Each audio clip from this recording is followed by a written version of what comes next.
السلام عليكم ورحمة الله وبركاته.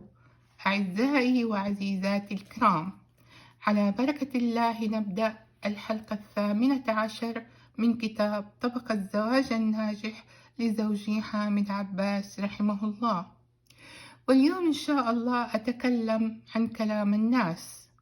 موروثنا الاجتماعي يجعل من الزواج صراعًا في الإرادات منذ اللحظة الأولى، فالأسرة والأصدقاء والأقارب يسعى كل منهم إلى تسليط طرف ضد الطرف الآخر، فمن ذلك المثل الشعبي: أذبح بالسك ليلة عرسك، الذي يجعل من الرجل ذلك الأسد الهصور الذي يزأر فترتعد الأبدان وتقشعر، إلى ذلك الصراع بين أقدام العروسين عندما يحاول كل طرف أن تعلو قدمه قدم الطرف الآخر كنوع من التهيئة النفسية للسيطرة، وغير ذلك، حتى يكاد الزواج حربًا كداحس والغبراء، تحتاج إلى متاريس ومناورات ومؤامرات